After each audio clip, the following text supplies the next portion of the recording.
Now it's time for Straight on the Point with Jesse T. from some undisclosed location somewhere in the world. Now, ladies and gentlemen, here's Jesse T. Where is he? Where is he? I don't know where he's at. He's not here today. The hat is in the cat. The cat has got the hat. Oh, it's me, Jesse T. The Brown Beauty is back on duty. Good to have you along with me. Hey, as we broadcast live on the air and everywhere from the community to the world in paradise that we call Los Angeles, except there's just one big problem. There's too many people. Yeah. Oh, man. The mountains were ablaze. The hills were on fire. I know so many folks who have lost their houses, their horses, everything, their car collections. And I don't know anybody has lost a family member. Thank goodness for that. But they are up there recovering bodies right now in the Woolsey fire. They think they have a couple of more there. And it's just a terrible thing. It's all kind of gone down now, and they're letting folks back in. Oh, that's just going to be horrible.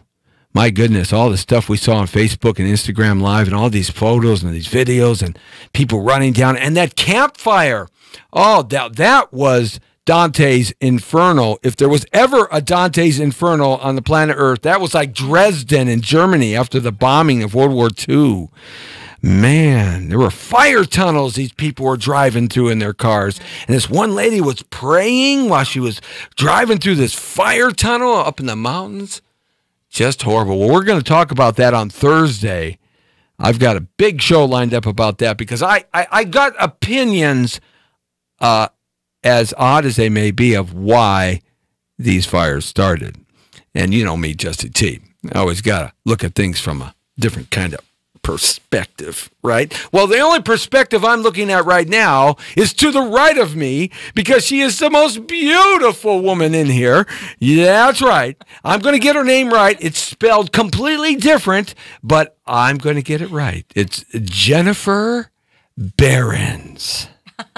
That's perfect. Did I get it right? Yes, you did. Now, if you were in my classroom, it would be just like that video we see going all around the world on Facebook and Instagram where the African-American teacher is in there and he's been an inner-city teacher for 40 years and he comes to an all-white classroom and he starts messing up everybody's name, right? Right. Aaron. Aaron. Yeah, it's Aaron. Yennefer. Yeah. Yennefer. Yeah. I would blow your name because your first name actually starts with not J. It starts with a Y. Why? Why? Well, let me explain why. The J sound in Spanish is a Y. So Y is a J sound. Right. And the J sound in Spanish is an H, like Juan, Julio, right. Jose. So Jesus. Jesse Terrell, Jesus. See? There you go. Yes. So Jennifer is more Jennifer. Jessica is Jessica, Yesenia, Yolanda. So it's a softer J in Spanish. We don't really have a J. You know, it's more, it's just a softer. I love the way you say Yolanda. Yolanda. Yolanda. Yolanda. Yeah, so it sounds better in Spanish when you're like saying it Jennifer. It but does. in English, it's like Yennefer. It's like, Yennefer. Oh, you get that nasally sound in there, right? This, like, yeah. Nasally, like, my college friends still make fun of me. They're like, Yennefer, how you doing? Isn't that funny? Yeah. How language is so different in different cultures and different parts of the world. But I'll tell you, the Latin language, even when it's translated into English, it is so sexy. Oh, yeah. Feeling, passion. People are constantly saying, why are you screaming? I'm not screaming. I'm expressing myself. I'm passionate. I'm passionate. You have got an excuse built into your DNA. You are so lucky. You are born this way. Yeah, and it just makes me want to drop my voice and be sexy. Ooh. Jennifer. Instead of Jennifer.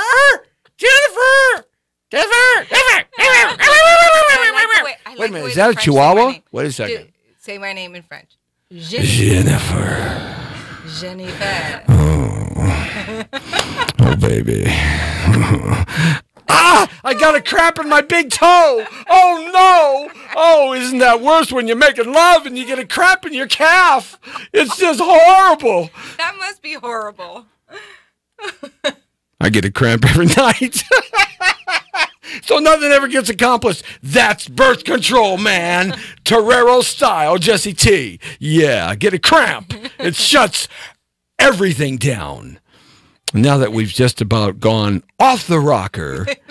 I'm going to take a drink of water. Take a drink of water. Okay, just don't take it too far. Ooh. Got a joke there. Set you up real good. You sure did. Yes, I Jesse did. T, bad boy. Yeah, I am a bad boy. You know the cartoon that I really used to love when I was growing up, and you're too old to know this because you are, you're like 4,000 years old, and I'm like, 26. Well, wait a minute, I should have said that the other way, shouldn't I? Are you talking to me? Or Yeah, you talking to someone out I was there? just talking to 'Cause myself. I know you're not talking to me. Oh, I'm going to get a left cross here in a second. I don't know. Someone else in the room that I haven't noticed. I was just trying to get some points in, that's all. God, please. No, you're just too young, actually, probably, to remember this cartoon. But I know growing up, you did have a chance to see it because, those Looney Tune cartoons and stuff, Hanna-Barbera cartoons way back from the 1950s, 60s, and 70s. That's just a universe. I mean, that's just timeless, actually. Yeah, they really they are. are timeless. And my favorite, one of my favorite ones was the skunk. Oh yeah. Who wanted Pepe Pepe Le Pew. Yes. Hello, darling. Yes. And he was always I used to do that with and he was always after the beautiful feline. And he thought, you are so sexy, baby. yes, he thought she was a cat, but she was a skunk. Or some. You smell so good. Yeah, you just smell so good. Hey, I love that. You talk about man. He had one too many catnip. That's for sure. That was a cute one.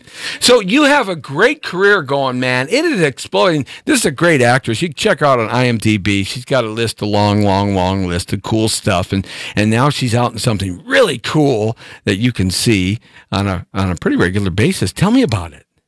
Well, I was just on Grey's Anatomy. Yeah. And that was a really fun episode.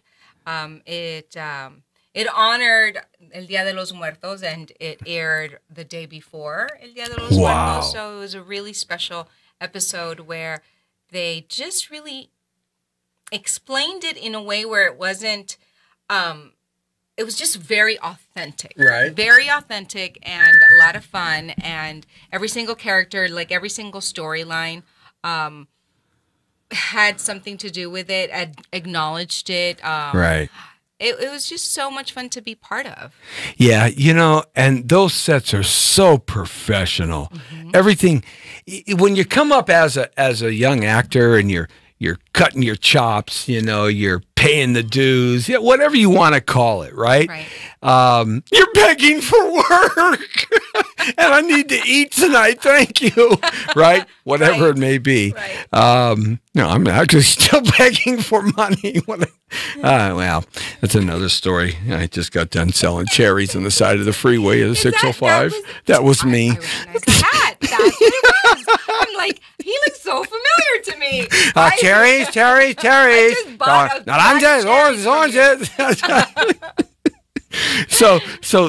But when you're coming up, you're working on all kinds of different sets, especially trying to get that time in film and the time on tape, and now the time on digital, right? Exactly. And you're trying to get everything you can do, and you work in the craziest conditions as that actors? are just as actors. Like what is you like get an audition, or you have a callback, or you got the job. Right. We just show up. They give us a random address, and you show up. Like even today for me, right? Like you have an interview, and then I'm like, where am I going? Where am I going? I get in here, and it was like, she walks in. Jesse boy. Here, Jesse. We are the most trusting, group of human beings on the planet. I think you are. Because we just want to share our our art, our craft, and if they tell us be here, we are there. We don't ask any questions. No. Very. I got a job, man. I'm getting paid, It's so and I'm doing crazy. what I want to do. I'm actually- going. We actually produced a film years ago on 2011. It was a horror film, and Okay. it's called The Unknowns. But we did it in Spanish, called Los Desconocidos. Right. And can I tell you? Oh, you can it tell was me set- everything it you was- want. It was about actors that got cast in a movie, and they were taken to this location. And guess what happened? They were all chopped up. Yep, except for my character. But then I was set up as if I was the one who did it. So you were the bad girl. But I wasn't. So the director and the producer of the film, they were the Yeah. the bad guys. But they set you up so you'd take the fall. Yep. Oh, yep. So what is the craziest, in your career up to this point, looking back on it, what is like one or two of the you got on the set and you said, I'm not going in that cage with a lion. Thank you. I mean, was there anything like that really stands out like that? Well, aside from this horror film Right. that we decided to do, let's see. That's the one I want to know right there. You see, that's the one I want to know. I don't know if she's going to tell me, but that's the one I want Well, to know. the thing is, we work in like the worst conditions as far as weather. Tell me a weather condition you worked in. I'll tell you, my very first film Mm-hmm. that I did, it was in San Francisco. It was set in the summer. Right. That's cool. We did it in March. Like That's not February, cool. March in San Francisco. Yes. So I basically was wearing nothing, like And it's freezing cold. bikini Oh, or little dress and no jacket, and I'm supposed to act like it's summertime. Gosh. I mean, that was the hardest. It was so hard to just not Be cold. be cold. And then there was another time I did a film up in Big Bear in the middle of the snow. Oh, And yeah. They decided to do the scene outside with the snow because it's so beautiful. And Right. I'm smoking, but I'm like, Yeah, I'm your trying hand. not The jackhammer like, cigarette. holding my hand, Right, I'm, like, right. trying to act. Yeah. Yeah, that is probably the hardest thing for Right, me, right. especially because I'm a tropical girl. I was born in Venezuela. I was raised in Miami. Right. And cold weather It just doesn't. Yes. It just doesn't do it for me. It is summertime in Venezuela now. Coming up to summer because the other side of the equator. It is. Well, actually, let me see. Yeah. No. It's the same. It's always kind of summer in Venezuela It anyway. is. It doesn't really get Because cold. you're close to the equator. There is though a state called Merida, Yes. where it does snow and Yeah. you can ski and everything. Chile, and it it's really beautiful. snows too. Yes, Chile, in yeah. Chile, absolutely. But that's definitely south of the Yeah, equator. that's right. But Venezuela isn't. Venezuela is right before the equator. Right. It's more Ecuador and Brazil, but and it's so beautiful, my country. Yeah. Yeah. I mean, A lot of Europeans yes. immigrated to there hundreds of years ago. Hans Behrens. Yes. Yes, my Right. great grandfather Italians, was Germans. German. Yeah, a lot of Germans and Italians. Yes. Spanish, of course. And Lebanese. Lebanese. I'm also Lebanese Right. on my mom's side. Really? Yes, her dad was half Lebanese, Wow. which Well, I didn't learn I'm glad- until later in life. I had no idea. Well, I'm glad your knees are okay and they're not Lebanese anymore. There's a joke in there. Yes, the Jesse T humor on the Jesse T Show, Facebook.com/Jesse Torero, Instagram Live at Jesse Torero, and YouTube, Jesse Torero, and Price Club, and Sam's Club, and Kmart, and Sears, and Walmart. Wait, no, I got to do my shopping. That's right. No, Twitter, LinkedIn, Periscope, and Livestream. It feels like shopping. I don't know. But Christmas is coming up. Yes, Are it you is. ready? That's it.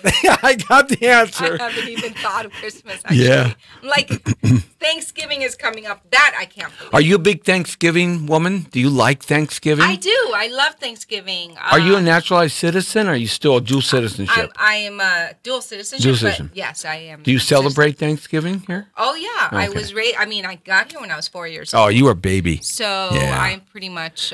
Southern California girl or Yes, Miami girl? I've been here for 20 years now in LA, so Oh. I'm an Angelino. Yeah. I really feel it. Did you go to Miami I first go- when you were a little girl with your parents? We actually went to DC first. You went to D.C.? Yes, Oh, we were wow. in DC, and then Okay. we went to Miami. Yeah. My grandfather was the ambassador, the counselor of Venezuela all over the states. How cool is that? Yes, he's a very Wow. smart man. And so when my parents moved here, Yeah. he was stationed in DC, and so we went there first.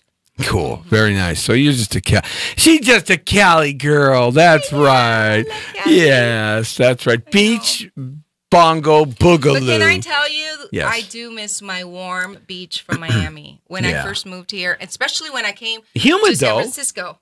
Huh? Humid. In Miami, it's humid, and it's actually really good for your skin. Is it really? Yes. Is that why you're so Very- beautiful? Well, thank you. Yes. You're But welcome. now I have to really moisturize my face and my body Right. at least twice a day. 'Cause Yeah, see, but, you get ashy here. A lot of really folks dry. in the West Coast don't understand the humidity that you get blasted with in the Florida and Florida Keys. Yeah. They don't understand it. And explain what that is like. I mean, in terms of it rains out of nowhere in out the of middle of nowhere, the you're day. like driving down. Say you're driving down the 405, and all of a sudden it's like you drive through a cloud of rain, and then you look back, you're like, "What was that?" Yeah, right. I And then it's swear. hot again. And then it's hot, Right. and it's really incredible. I mean, Yeah. right now when I was just there this summer, and Mm-hmm. the heat and the humidity was insane. I'm not used to it anymore. Yeah. But there that's what is happens. really a wonderful thing that happens Mm-hmm. to your skin. Right. You Yeah. just start seeing the difference. Yeah. Absolutely. No, I do agree. You know, Florida Where are you just from originally? Chicago. Oh, I love Chicago. Chicago. You got to say Chicago. Chicago. Oh, Chicago's my I was kind of just town. there a month ago Chicago for the premiere. is I love my kind of it. town. Yes. It's the best. Razzmatazz. I love it. I All love that it. jazz. We were there for the premiere of a film that I Really? just did. What was the film? It's called The Law of Moises. It's a faith-based family film, and it's going to be in theaters Yeah. this January. Faith Base 2020. is really coming up now. Yes. Yeah. The director, she's an African-American woman, Crystal Barnes. She's fantastic, wonderful. This is her first Right. Right. feature. And I just had a wonderful time. Right. You know, Kevin Hercules, Kevin Sobel, you know, he is doing nothing but faith-based films. Yes, I know. I did one with him 2 years ago, which we're waiting for it Right. to get done. It's called The Pastor. Right. And last year I did that and The Law of Moises. Yeah, we talked to him about that and about what's happening in that genre of filmmaking. Americans are just striving and looking for something that's wholesome. I mean, how many blow up, chop them up, cut them up, and seriously crazy movies that you see at the big theater chains Yes. that you can see. I mean, you kind of want something else. You do. You want something to be able to bring your family. Yeah. to- What? I'm a a family? To the movies? Wait a second. It's a foreign. And learn something and just come Yeah. out inspired and. It's not and like they're just- pounding God down your throat or No, anything like no, that. They these really are- aren't. no. And maybe 25 years ago they were, and 30 Right. years ago the films were, but now they're just they're just good writing with Mm-hmm. storytelling and a moral message. Like Mr. Smith Goes to Washington and Jimmy Stewart, that old black Mm-hmm. and white movie, or all those movies where there was the John Wayne cowboy movies when they had a moral message Exactly. to them. It's just it's a inspiring message, something spiritual, something where we all connect. 'Cause at So the where end of can the we day, see we're all that the film same. that you're in? The Law of Moises is going to come out January 2019 in theaters, and then also in all of I'm sure the social media, like, Amazon Prime, Netflix, yes, exactly. all I'm these like, things, ooh, right? I That's drew a all right. blank. But yes, look for it. Yeah. It's gonna be Now great. you have a lead. I am. Yeah. Yeah, and it's based on the Book of Moses. I love Moses. Okay, so I play Miriam, the sister. Oh, you do. Mm-hmm.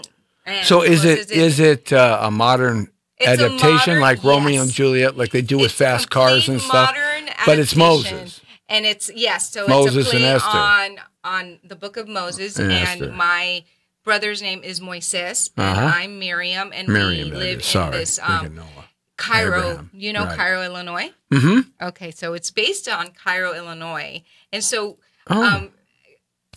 Crystal she just really wanted to show Cairo and the small town and how special it is, and so it's the saving of Cairo. Right. And but I'm not gonna tell you anymore. You gotta watch it. Can't wait. So it's coming out January, first part of January. Yes. Very nice. Yes. And we'll have to. I mean, you could definitely check my my Instagram, Facebook. Instagram, which Go is ahead, give that out Truyen. right now so that everybody has Truyen, it. Trueyen, and Facebook is Jennifer Barons Mendoza, and I am married to Mauricio Mendoza, who's my producing partner as well. Giving him a shout out. Hi, babe. Yeah. And we have a film company called True Form Films. Nice. And so we also have been producing independent films For some time. for about 8 years. And Well, and then again, obviously you're it's- successful because business usually falls apart in a couple of years. And you got to do something else. So you've been doing it for 8 years. So congratulations. Thank you. It's been a lot of fun. Right. This Friday we're gonna drop a music video. Wait a second. What's this about now? Man, I told you this young lady's all over the place. We're like, God. you got to keep it going. You got to keep busy. Is this a music video featuring Latinos or is it a rap video? What is it? It's a music video featuring a young artist. Her name is Chantal, and we're introducing her to the world. Nice. And she's a beautiful Latina girl. Right. And this is her first single. Well, congratulations to her. Yes, Yeah. definitely. And it's directed by, I'm sure you know him, Michael DeLorenzo. Yes. And so we're just really, really How'd you get him to do it? Well, he and my husband played brothers There we go. in a series a few years back called Resurrection, and we're just really good friends. We're family. Yeah, it's a really it used to be a business of nepotism. When my grandfather was hired by Jack Warner in 1938, Oh wow, and he did 51 years on the Warner Brothers lot. nice. That was the old system. the old system. And my father did over 30 years for 20th Century Fox, Wow. touching film and anything and everything to do when there was such a thing called film. Right. Occasionally, the studio system. occasionally they still do films, actually 70 millimeter films and stuff, IMAX and stuff like that. They do them, but Right. for most So productions, expensive, so expensive. yeah, you're into digital now for most stuff, and Which is so amazing for us as Yeah. independent. I was going to say it artists. really makes Because it it's feasible. yeah. Look, we Yeah. get to do this. Look, we're Right? full TV production on cameras the size of Hot Wheels. I know. I it's mean, so exciting. and they're just as clear and sharp and just terrific in that respect. But over the years, though, the business has changed. And the thing is, it used to be about nepotism. It was a family member of a family member of a family member. Now it isn't so much that, of course, that is ever Still present. prevalent. Mhm. Yes, but because of Miramax and that crazy, disgusting SOB Weinstein, who started Miramax and his brother, but they were the ones that cracked the independent filmmaker. They were the ones that were able. That was the first Right. company that was able to make profits and lots of movies Right. as independent. Exactly. Okay, so Yes. we have to give where due is done, and I we have agree. to slap where he needs to be slapped. Okay, Absolutely. but because of that, now it's not so much the nepotism; it's who you have worked with in the past, and more importantly, it's who will remember you when they need somebody like you. Right. Right. That's the key. Yes. And I think that, well, in my experience, actors become each other's agents per se. Today, especially more so than ever. I mean, Yes. it is. Yes. It's all about how well you work with people and how they remember you. So And how well you do what it is that you do, because everybody gets typecast into something that they are, which is an extension of themselves. And not until later in their career do they get to do crazy things that are so, Moliere-esque or Shakespearean that are completely different than you as a person. Right. But in the beginning, yes, you're get you. typecast, and it's okay. Yeah. I mean, that's just the way it is, because things are so fast. Yeah. They need to cast you Right. as close as possible to the character, because because of the independent world, there isn't a lot of money, there isn't a lot of budget, so we don't have a lot of time for rehearsing and to create. Like, What, you don't take 73 takes? Take 73. Right. Yeah. Lucky if you get 2. Yeah, that's right. You'd be lucky. Yeah. So it's exciting. It's an exciting time because of that, because it's all feasible now with the digital age. Right. You can create your own content. There's so many avenues out there to showcase your work while you're still after the big break and the big obviously everybody wants films and the big studio the $200 million budget film. Everybody wants to be on that. Of course. Yeah. And hey, I'm still going for that. Hire this woman now. I'm still waiting for my series. That's right. You Why know? not? Yeah. A series runs for 7 years. You're in reruns, and you got it made. That's it. And That's if it's the a popular ultimate. series, maybe like Big Bang Theory, I know. you can make $1 million plus an episode. I know. Or Grey's Anatomy, 15 years. I know. Come Like, on. wow. I'm Right. like, okay. It's like I a will come soap back opera. anytime you It's like a want. daytime soap opera running at night. 15 years. 15 years, yeah. And the nicest people you can Right. work with. Like, really, it was so wonderful. And also to see the power of so many women working together. Well, that's the you thing know, right now. And right now it's very it's inspiring to see, because that people say, oh, women can't work together. And that's not true. We've at least gotten better at it. Women can work together. Yes. And men can work together. It's just men and women have a hell of a hard time working together. Except when there's 2 midgets.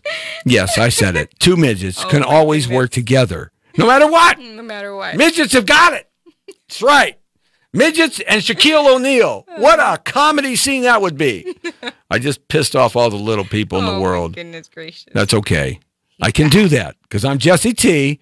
And I love you. Right. Okay. See, I get to say all the crazy, absurd things. I'm like, oh my goodness. Yes. She is a good girl. That's right. Yes. So now you're married. And that has been an asset, because being married, believe it or not, ladies and gentlemen, being married relieves a lot of stress. It really It's a different kind of stress. It relieves a lot of stress. Yes. No, it's been for But me it does, so amazing. It does, because you don't have to worry about having a relationship. You don't have to worry about having, Go out there and find the love and find the right one. Love and then, in all the wrong places, giving yeah. out love, right? You don't have to worry about dating and going out and having something to eat and movies and driving in an Uber. Is he the one? Oh, is he the one? Guys are gonna call. Is she gonna call? Should I give it up? Should I give it up? Is he going to call me? Is she going to call me the next day? Yeah, I'm going to make her wait 90 days. Oh, yes. That's right. Stephen Harvey. That's right. And he's a guy that gets divorced 3 times and just has nothing but trouble. But he's my marriage counselor. God bless him. Oh, my goodness. Wait a minute. I think we were doing an acting scene there. That was an improv scene. That was pretty darn good, wasn't it?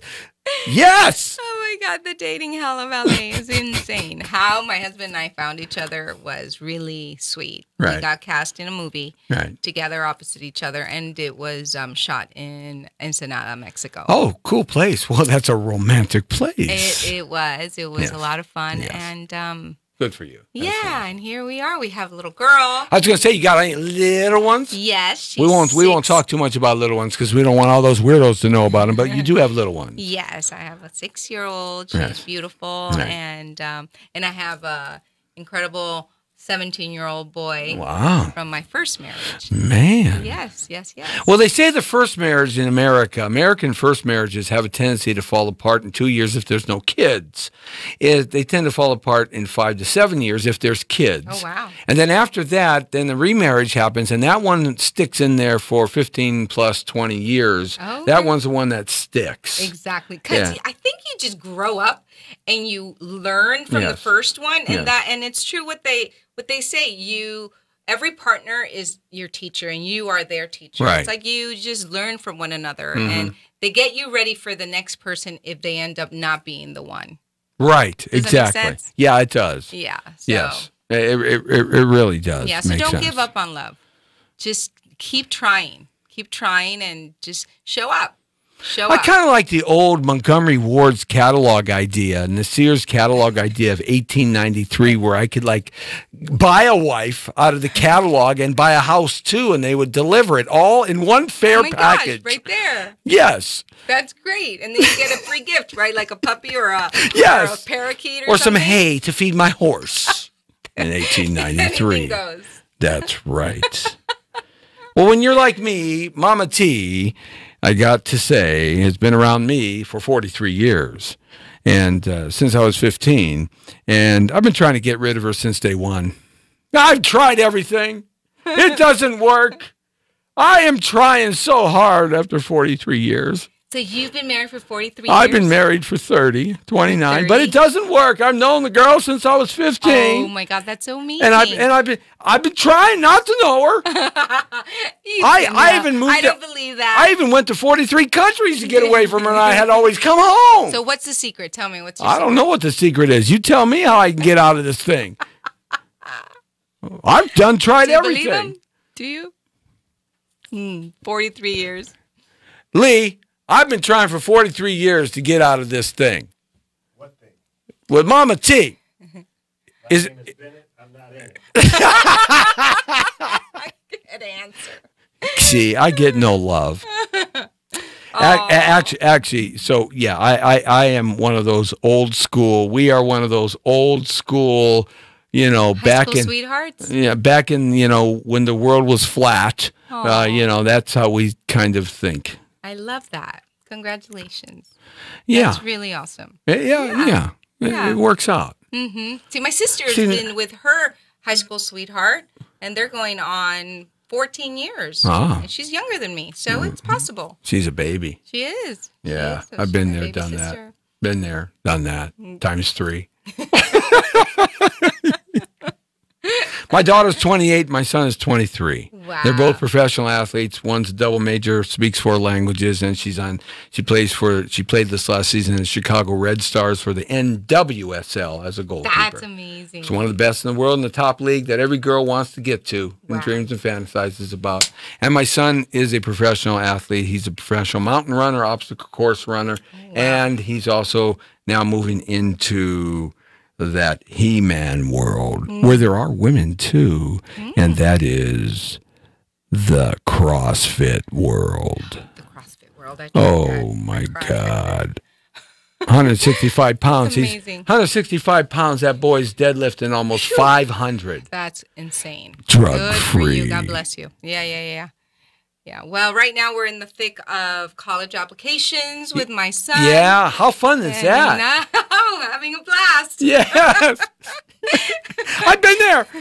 My son is still in college. He's in his last year, and then he's got to go to grad school. But I've been there. Yeah. I know it. Know It it well. is daunting, but exciting at the same time. So I'm Yes. focusing on the excitement Right. and the prospect of like what's it going to be, which place is it going to be, because we've done a lot of college tours, and Oh, isn't that they've fun? all been so That's amazing. kind of fun. Oh, it's a lot College of tours fun. are fun. That's the fun part. Yes. That's the exciting part. And Yeah. then when they're like, oh, but and then you have to fill all of this out, and Yeah, you need to give right. us your whole history of everything. You're like, Yes. oh yeah, Yeah. yay, all the filing and Yes. That's kind of a drag. but that's okay. But the It's all tour worth is it. fun. The tours are exciting. They're fun. Each place, it's its own world. Yeah. Do Do you remember when you went into college? Wherever he Yeah, go ends ahead. up, it's going to be fine. It'll be just fine. Right. It's going to be great because every single school is incredible. Right. So, yeah.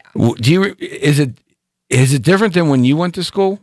Well, I Did you go to not college? get to go to a full-on university. But you went to a theatrical school, I'm sure. I went to a theatrical school. Right. I didn't get to live there. I Right. did live there. I went to North Carolina School of the Arts for a summer. Right. And that was an exciting time. That was a Right. How fun, 6-week yeah. course program, and living on campus in North Carolina, coming from Miami. My daughter went to was North Carolina. amazing. She played in North Yeah? Carolina, Wyoming, then North Carolina. Yeah, Yeah. so it was exciting, and I definitely want him to experience it. You have never seen people eat, for my friends in North Carolina, till you move to North Carolina, anywhere in North Carolina. Then you get a really good chance of seeing big Americans eat big, tasty portions of food that you never knew ever existed or could be cooked. My God, they can eat in North Carolina. Tell me I'm wrong. No, it's right. That's right. It's right. And it's also good. Yeah, all of it. Yeah. That's the Southern thing. cooking. Ain't nothing better than a Southern French fry. Yep. Yes. So yummy. How did we yummy. get on this topic? You know, we started talking about our kids and I forget don't it. know. And then food and That's right. school. And I mean, that's what happens when you get parents together. We just start talking about our kids. It's a terrible thing. All those young single people out there going, I don't want to talk about that. I know, right? Oh, yeah, I'm an actress. That's right. I'm a That's- producer. Oh, Oh. let me tell you about Mi Amor. Oh, tell me about my directorial love. Debut, Oh. which is a short film. Is And it a short film only for short people? Stop. It's a little film for little, so they give you in little theaters, right? Yes, I'm telling you, she's going to give me a left Monty Python jab any Trying to second. keep up, guys. I'm trying to keep up. Yes, So I'll shut it's up. called Mi Amor, and Yes, it's I a love short it. film. We co-wrote, my husband and I, and Allison Laurie Lott, a friend of ours. And it's a family affair. My son is one of the leads. Oh, how nice. One of my best friend's daughter is also is opposite my son, and then my husband and I also play roles in the short, and we got other actors to play us when we were younger, Right. And they're fantastic. Is it Ponce about your Hernandez love story and, between you and your Mario husband? Garcia. It's about A love story. young love, Right. lost love, and forever love. So, what do you think forever love is? Do you have a guess? Someone out there, what's forever love? 43 years and he can't do anything anymore. That's forever. Oh.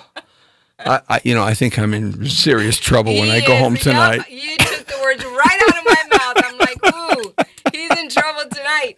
I'm living with Jacob the dog tonight. Forever love is love forever that lasts forever. I guess. I don't know.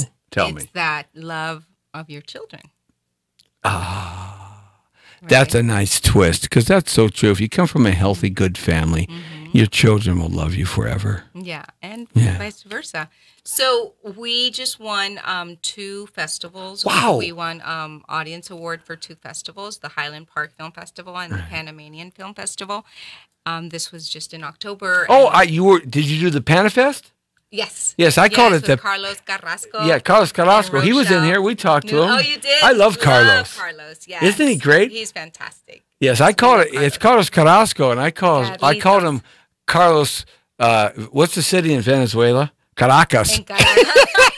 And he Carlos said, I don't mind being a Caracas. There you go. That's where I was born. I've been a Carrasco, so I'll be a Caracas. And I said, yes, I'm changing your name. That's right. Yes. So his. I also slipped up and called it the Panty Fest. So, yes, when I was out there on the carpet, I just, actually, So you were there? I was we there. missed each other. we did because you didn't know that I was there. Oh. Well, how could you not know that Jesse T wasn't on the red carpet? My God. Oh, wow. You were on the red carpet. I was on the red guess carpet. I was in and out. It was quick on Saturday. It was pretty busy. I didn't go Sunday because we had another engagement. I couldn't go on Sunday because I had to work. I was also on set of a big studio film. I like that. that I can't talk about. I know. You can never talk about those things. Isn't so it terrible? Frustrating. All these NDAs that they make you sign. Yeah. But then you see like the leads, right? Yeah. And they're all over the place talking about it. Oh, they can do whatever they want. That's right. What are we going to do about it? We need to change that. We need to change. We need to picket the leads. You got to let the little people tell the That's world what they're right. doing too. We have to be able to talk. Right? That's right. I agree. They make us. I am a soldier in arms. I want you to know. Yes. So, I was talking with Harley Whalen, another great director, and he has a film called Bennett's Song. And it started off as a short film and eventually became a full theatrical film. And it is just a beautiful family film, just terrific. Bennett's Song. And, it just bolsters what we talked about earlier, where people are really looking for heartfelt, good story, good writing, something that has a happy ending. It's not explosions and fast car chases. There's room for that kind of crazy stuff. There's room for Samuel L. Jackson saying, "Motherfucker," right? Sorry. Right. Well, it's such right. guy flicks, right? Yeah, there's room for that. But then there's also, I think, Americans and the American public and the world, but especially in our country today, we need to have films like Mi Amor. It's about family. It's about love. It's about reconciling with your past. Yes. And forgiveness. Right. Because at the end of the day, we're all human beings. We make mistakes, and we need to forgive others. And it's not really so much for them, but it's for you, for your heart, your soul, your peace. So I invite you to look in if you're feeling angry. Yes. Well, haven't you forgiven? Yes, you've been forgiven, brothers and sisters. But you know what? I think I can share a little bit because it's already like out in the public. It's if you go to my don't IMDb, get yourself in trouble. No. But if you go to the IMDb, I just happen to be looking at the IMDb. I'm looking at the IMDb, and I'm looking at the IMDb this way, boy, you've got a beautiful IMDb. Boy Erased IMDb. Torrance. Oh, you got lots of things going on here. Wait. See, it's that. Yeah. Oh, yeah. Wait a minute. What is that? I was looking in your IMDb. I was looking in the IMDb here, and I came across this Boy Erased, now playing in select theaters. Yeah, no, but that's not it. It's right here. It's up there. Oh, wait. That's wait. In wait a minute. Oh, it's that. It's a drama. Torrance. Yes. Wow, Torrance. It's already on IMDb, so I think I could share. I just can't. Well, the public can go to IMDb, right? And if it's out here, and we found it just randomly. I know. So you can talk about it. I can, You right? can. I can share. You send the producers my way when they want to deal with this. Okay. And I want to share. You know why? Tell me about Torrance. Not only because it's exciting, but it's also. But don't get yourself in trouble. I'm not. Okay. No. Okay. I think it just goes back to creating the life that you want. I believe in manifestation and creating your world with your words. Right. Do you know what a vision board is? Yes. Okay. So I created a vision board about 3 years ago. And you put pictures and things on the board that you wanted. I wanted. Yeah, right. And my vision board, I think I can show you here. I don't know if you can see it. It's all about, my career and family and health and all of that. And one actor that I found that I've always wanted to work with, and I think he's fantastic. He was on my vision board. Isn't that crazy? Yeah. And wow. Then I booked this. I got this audition, and this actor is the lead in the film, and I remembered my vision board, and I really felt this is the opportunity to make this come true, become a reality, and I did my thing, and it did. It became a reality, and I got to work with this person on my vision board. and I'm looking for it right Well, now. they say that those things work Here it is. because you see it every day. Look at it right there. There's the actor. You see that? Yeah. Isn't that trippy? And that was in 2015. We Oh, had look a at this, vision board guys. party. We did a vision board party for New Year's. That's her vision board from a few years ago, and she's worked with so many of these people and done so many of these things. And this wasn't accomplished then. This was just things that Jennifer was looking to do. And that was Is that cool or what? 2015. So 2018, 3 years later, I got cast in Torrance. Wait a minute. I even see Jesse T right there. There's a T in there. There's Yes. Jesse T show. Yeah.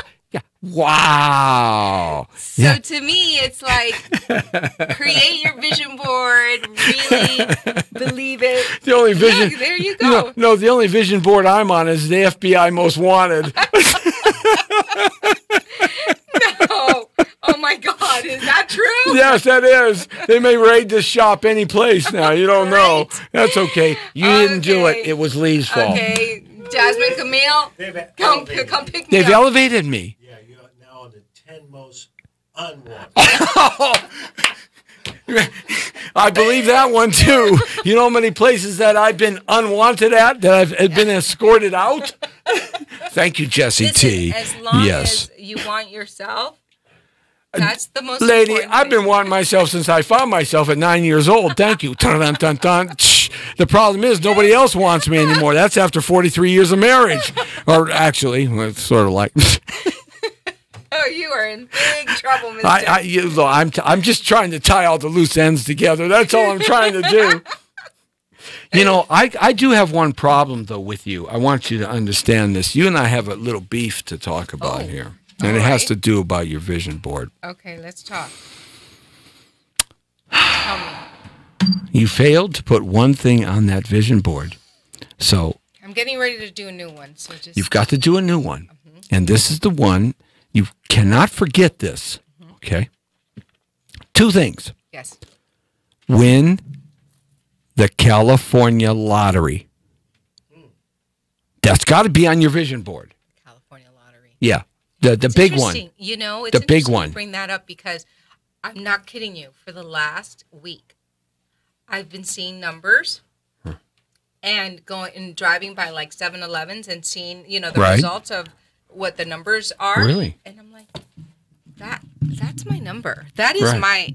that's the number that's my lucky number. Why am I not playing these games? Like I Right. literally said that to myself not even a week ago. Right. Driving. Well, that so means- now you're bringing it up. So Okay, look at you've got to win the California lottery. Now Okay. I don't care which one, the mega, the big Okay. nationwide one that always Right. goes up to $1 billion now. It Okay. seems like, or you can win maybe one of the California lotteries that get to be 70, 80, 90 million dollars. exactly. But you got to win one of those big ones. Okay. Okay. And the second thing you I have to accept do. that. Yes. Do you accept that? I Handshake? do, On handshake. your next vision board? All right, on my next vision board, All right. I all right. will be a now, lotto we're winner. making business here. There you go. This is business, not personal. Okay? I learned that from the black Italian sitting across from me, Lee Baby Michaels. Okay. The second thing is, remember who told you to put that on your vision board? Oh, of course. And who could that possibly be? I wonder. Starts with a J. Yeah. Jesse. Yesy. It's Yesy T. Yesy T. Jesse T. Put that on the vision board. That's You right. got it. And I will. And you'll be holding. Look it. I will take less You'll than take- an agent. No. The minute I win the lottery, Yes. oh, Yes. We're you're making taken business care here. of. Oh, for We're sure. doing business here. If you just met me today, Yes. but everyone out there that knows me Yeah. knows that I'm generous and I'm fair Right. because I'm a double Libra. And I am very fair and just. I like that. I like that. And you're going to put the California I'm a giver. Lottery. And sometime in Not the a next taker. 3 to 5, 7, 8 years, that vision is going to come true. And you're going to remember about Jesse T. Yes, I am. And you're going to send me All my. of you are witness. Right, that's right. And I promise. I'm going to deliver one of those big checks. Oh, the for big you. ones. The Okay. big ones. I We lo- got to make it a big thing. I like it a big thing. We're and declaring it right now. And I'm going to We are declare creating this. it right now. In the name of Jesus. In the name of the Lord. In the Lord and Almighty God. Please. I'm being serious, and look at him. We gonna claim this for the Church of Lee Michaels. En nombre de Dios. En nombre del Padre, el Hijo, el Espíritu Santo. Amén.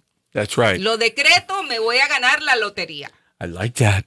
I tell you, when things are said in Spanish, they're so sexy. ¿Sí? Oh, yeah. Amén. Que Dios te bendiga. I agree. I knew what that said. Yes. Okay. You're so fun. Thank you. You too. It's been great. Well, you have so many good things happening. You've got your company happening. You've got the short film that's winning at festivals. Yes. You've got the new thing that you can't talk about, but IMDb sure is. That was IMDb talking. All IMDb. It's on Right. there. You Okay. can check IMDb, and then we're developing other features. And you for got the TV show you just did, 2019. Grace, Did Grey's Anatomy. and that's going to lead to other. Amen. yeah. Amen. I'm ready for my series regular I want you to Roll. become a series regular. for years and years and years. I want that to happen. Yes, thank you. Me too. I'm ready for it. And I I'm want you. so ready for it. I want you then to look up Jesse Mr. Sold Torero because I've been a broker for 40 years. You see, I'm shameless, man. I sell cherries on the side of the freeway. I sell oranges know. at the 605. Okay, I'm shameless. Listen, you got to hustle, right? We're in our hustle. We got to do what we got to do. I've been asking for $25 from people for 3 years. No one's given me anything. So I figured I'd up the ante. Yes. No, so I yeah. would definitely also want to do a shout out to our other producing partner. Oh, please. His name is Dwayne Absolutely. Cox. Uh-huh. He's a dear friend of mine for over 20 years, and he's from Chicago. Chicago. Yeah. And we are all getting ready to to produce 2 other features coming 2019. So we're in development for that, and we're looking for investors. We're looking for money. I'm going to start playing. Well, no, the start it lottery, right but, now. What do you need? You know, we're definitely looking for people that want to join our team, Right. and it's funding that we need. We have amazing projects lined up, and we have seed money for some and not for others, and we're looking for people that want to collaborate and that, you know, have money and they don't know what to do with it. I like that. We have a lot To do with. to do. Yeah, that's right. And, you know, if you want to join our team, definitely reach out. How do they and get in touch with you? Trueformfilms at gmail.com. Trueformfilms.com. Right. That's my website. Right. Trueformfilms.com, and you can email either myself, Jennifer, Mauricio, or Dwayne. And you can see all the projects we've done and the ones in development, and it's just an exciting time.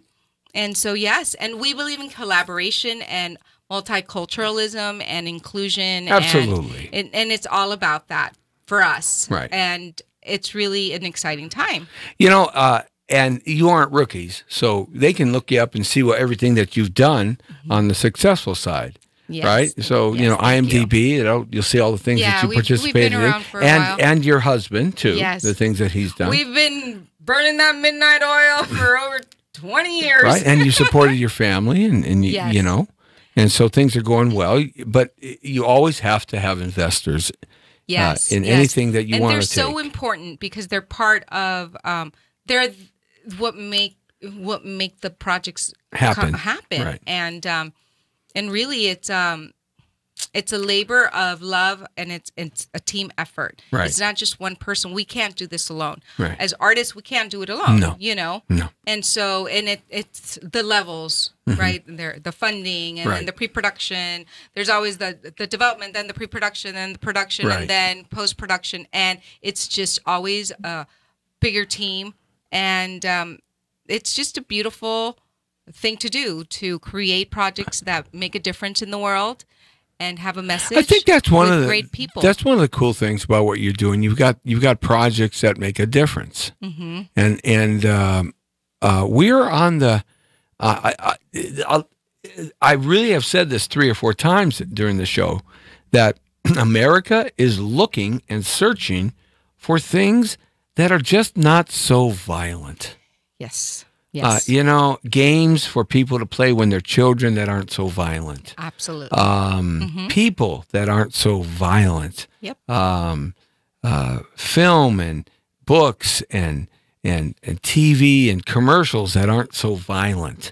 And because we've had a lot of that, and it's created a couple of generations of violent people. Just like your vision board.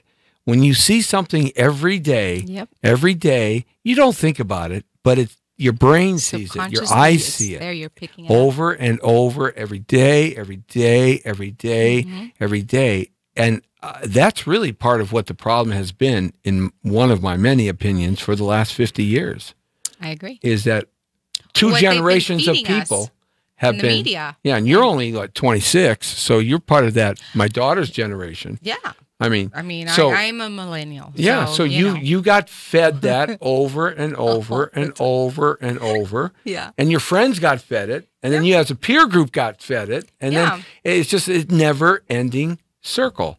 And I think, America is looking for things like that. And that's why films like Kevin was doing, and Bennett Song, and your Mia Moore, and the faith-based film that you were in recently. I mean, this is why these are important things. Absolutely. Because people want that. And is that where you see your company going? Oh, yes. Or are you guys are you into the... We love inspirational films and films that have a social conscience. Right. And that's our motto is making a difference one film at a time, True Form Films. And I created that name from a spiritual book that I meditated 2 years and years and years. And when I decided to create a corporation, right, I just asked my higher self and God and the universe and whatever it is you believe in. I'm just using my I words think it's really important. Of my spiritual tools. And Sure. I opened this spiritual book, and it was in one of the prayers. It said, your true form will always take you to where you need to be as your authentic self. And I mean, it was just like... It hit you. And I'm like, True Form Films. You had an epiphany. That's it. Man. Go within. You have all your answers there. Always. Always. We can get to the spiritual side of things, absolutely. But we're running out of time. So how do folks get in touch with you? So Instagram, give me all the good stuff. Instagram is Trueyen, Trueyen. Trueformfilms.com. That's our website. And Jennifer Behrens on Facebook. And then that I have a fan page, and then I also have a regular page. It's Jennifer Behrens Mendoza. Sounds great. And you've got so many great projects. You're looking for people to invest in what you're doing. Yes. You're going to be casting people and looking for people to do some work. Absolutely. Send me a messenger. Yeah. That's the fastest way to get in touch with me. Is it really? Yes. Yeah. Yes. I like to answer messenger. The pigeons I sent you earlier in the year didn't land it? They didn't. I moved. Oh, my stupid pigeons. They didn't get the change of address? Oh. Come on, Jesse. Get with it. Well, look I had some modern pay them a little communications. more. I had the teepee and the indigenous people doing the teepee. Yeah. He's so bad. I'm so bad. I'm so bad. I'm so bad. Qué malo. Ay, yikes. Eres un malo. Oh, see. Yes. Mama T, when she gets mad at me, she yells at me in Spanish. Yeah. And it's Spanish. It's Spanish from Chile, so I don't have the friggin' clue what she's saying. You know, we say when you're getting in hot water, prepárate. Hi! Prepárate. I've heard that before. Okay. The Jessie T. Búscame. Man, she's not stopping. Búscame que me vas a encontrar. Thank you. You know what that means? Yes, Look I for me do. because you're going to find me. I know. Oh. In the clouds, man, in the shadows, in the dark. The Jessie T Show right here every Wednesday at 4 o'clock. Jennifer Behrens. Thank you. You've been wonderful. Thank you, my dear. Thank you. Best of luck. We're going to do a lot of stuff together. Yes, Yeah! lottery, Yes! yes. Lottery!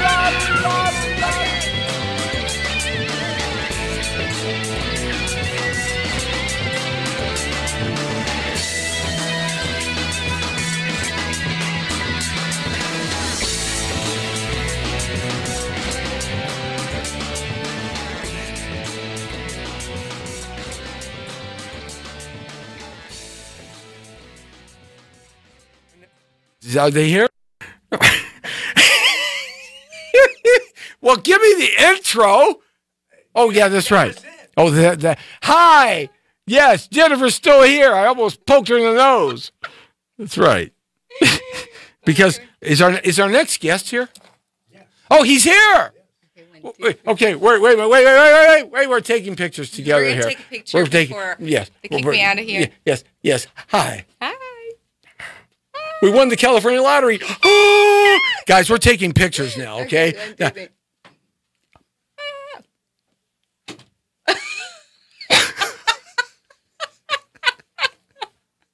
Silly goose. Yes. Thank you guys. Thank Have you. fun. So much fun. Great to meet you. We got the next guy Thank coming you in. for having You are me. the best. Drive safely. I will. And we'll talk some more. Okay. It's loaded up. It's ready to go. You can watch the whole thing. Okay. Now get out of here because I got this young handsome man coming in here. I'm out. Come on. Go play the lottery now. Yeah, win, baby, win. Win. Wait a minute. You guys know each other. Wait a second. That's not fair at all. You guys know each other. Come here. Sit down. All right. All right, we are here with the man. Boy, you like that transition? That a was great transition. That was like a rocky road trend. That was like Yeah. a Jeep going over desert granite rocks. I love it. I That's do. exactly what it was. That was a very specific description of a transition and actually an awesome one. Wow, Yeah. man, this man's already winning brownie I points. mean, I am. That's how I do it. I just throw them out. Well, you are good. Lord help me. Lord help me. Buy a Mercedes-Benz. Thank you very, very, very much. The Jessie T Show. We're back on with you on Facebook.com/Jesse Terrero. Also, Instagram Live. We haven't left. I got to reboot it up because Instagram will only let me go on an hour. But this is your number one camera right there. I just want you to know, my friend. And I'm gonna totally say your name perfectly. Okay, let's do it. Now I know this has got a little bit of. Why are you laughing? Why are you? Lee Baby Michaels is laughing at me already. Yeah. Probably because my hair's coming down. That's right. I got to get my hair cut, man. I look like you know what? I look like Dumbo on I'm Speed. taking bets that he's going to blow the name. Okay. You taking bets? Yeah, I'm taking bets. Okay. Okay. What kind of odds Let's we see. talking about here? Before you actually say it, I just want to say Yes. that usually kids get it right on the first try. Oh. Between the ages of 3 and 6. Oh, Dad! they No! So, Oh man! Oh man! Oh, Lord, he's That's putting pressure. it out now, isn't he? I have to. Okay, so I'm gonna get it right. I know if I have this- faith in you. You do? I believe you. You do, huh? Come on, would you work for me? I'll get that working in a second. Okay. Severe Crespo. Perfect. Look at you. Yes! Absolutely. Nailed it. Yes! Hey, come on. Hey. Come Oh. on. That's right. Hey. Get out of here. Get out of here. What's wrong with you, huh? Forget about it. Forget about it. That's right. Got the name right, see? Wait, you sounded Edward G. Robinson. Yeah. Say, yeah. You sound like Edward. I'll sound like Robert Crawford. 10-4, 10-4. That's right, 10-4. Yeah, I like what you're saying there. Yeah, that's right. It's California Highway Patrol. That's right. We're here for you. 10-4. Call us anytime. Yeah. Okay, so much for that. Yeah. We're impressionistics. We are not. I love it. Yes, okay. I got that running almost. Look at that. So let's go backwards. I'm playing with the technology here, guys, right now because I'm trying to bring up our Instagram people, but it seems like it just wants to be a black screen. Uh-oh, I just got myself in trouble. A black screen. Oh, no. I just got myself in trouble, but that's okay. I do all the time. Hey, my friend, how are you? I'm doing great. How are you doing? Real good. Was it hard getting down here? Because usually this 5 to 6 hour is difficult. Right. Not really. You know, because I'm coming down, everybody's going up. Yeah. So it was perfect. Yeah. You know Now, that for me going up is now. Are you coming from south or north? North. Oh, okay. From the Studio City area. Well, then you made great time because, sometimes I get stuck in that traffic and I'm have to backstreet action. I'm Really? like the GPS in the brain going up the alleyways. I've done that. I'm a Waze person. Waze is You like Waze? I do like Waze because Waze will take you through places where you're like, you're going to get me lost, aren't you? And next thing you know, it saves you like 20 minutes. Yeah, Waze is a little more detailed, Yeah. I think, than the others. It pays attention to more Right. detail, like it's specific, Yeah. like it cares for you. You know something? That's what I said the other day because I've lived in Los Angeles for 56 of my 58 years, and I was driving, when there were such things as hieroglyphics on granite rocks, and so I've kind of figured out every way to someplace anywhere in LA County over the years, and. When I was jumping through Jose Gonzalez's backyard the other day, I waved at him and I said, "Hey, man, what's happening?" Right? I'm not your neighbor, but I could look like him. Ain't that the truth, man? The traffic here in LA, unlike for all the folks listening across the nation, you have no concept of the reality of the traffic. Yeah, here. it's pretty intense, and actually, especially now, because of the fires. It's people have nowhere to go except the 405 and the 101. Right. It's heavy. Get a good podcast going because you're going to be sitting there for a while. Yeah, you are, and the fires are crazy. Let's talk about that in a second here. Yeah. But Lee, is there any way I didn't forewarn you? Of course you did. He doesn't understand that when he hired me here several years ago, that he was going to be in my life forever. That's I'm going to be in his life forever. There you go. I've already hired 6 lawyers to get this going. Out! There's a terrific trailer called Deceived, and I'd like to play it. It's on YouTube. You can pick it up on YouTube, and I suppose, Severe, you tell me, if I just put Deceived trailer, Deceived? Yeah. It'll pop up on YouTube? Yeah, it should pop up on YouTube. Because he's got to download it and load it up while we're talking. Yeah, Deceived trailer, Deceived movie, the trailer. Okay. Should pop up. I have to say, I don't think I've actually ever looked at it on YouTube. Hey, man, this is going to be the first. I am guilty. Don't tell me you're one of those actors and producers, writers, directors, guys that when it debuts, it premieres in the theater, you're over on the side waiting, and like going back and forth, biting your nails. You're one of those guys? 100%. My very first movie, I didn't even go into the theater. Perfect. That's it. Look at that.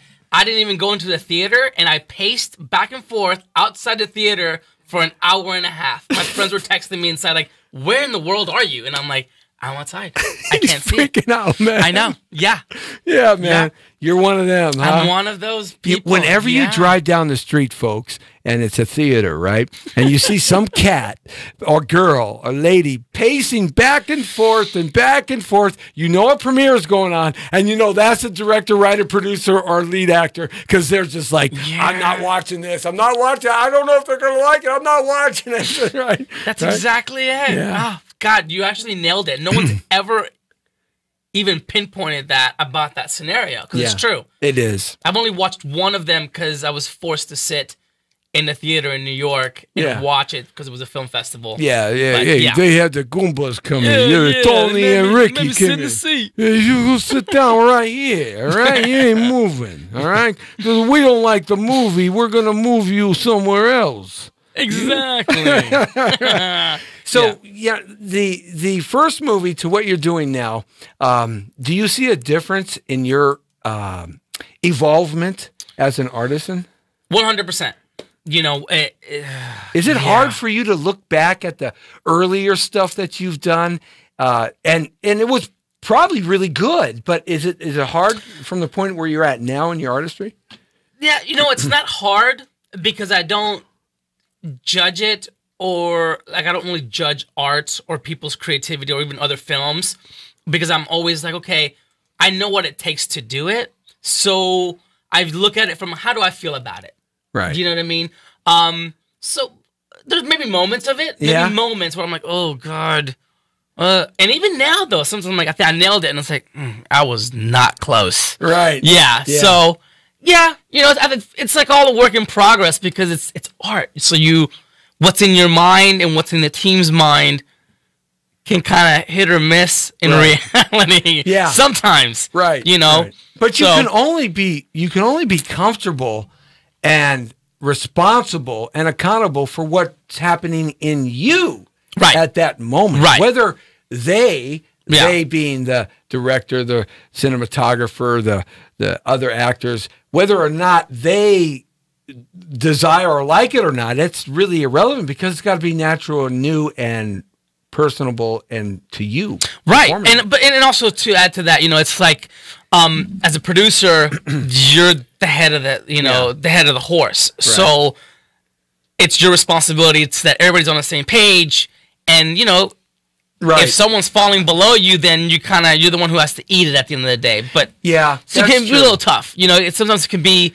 you know, it's the reason why they say you know, producers get Best Picture. Yeah, that's right. You know, what do you like? What role in that process do you like being the guy that holds you know, the keys in the hand, the producer, or do you like being the director or the writer or the actor, or do you like what if you had the druthers to do anything all the time, what would that be? Would it be producing? It would be. You know, I love acting. You know, it's a different beast in the creating of the character within the world and the collaboration with the other actors and things.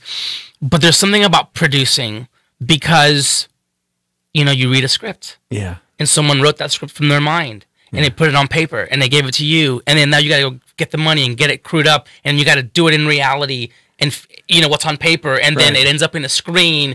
And so there's something really crazy about that. So you're like you're like the Donald Trump building the 80-story building and completing the whole thing and standing there going, "Wow, now I got to lease it." Right. Now I got to get it distributed. Right. Right. Same thing. Right. Yeah.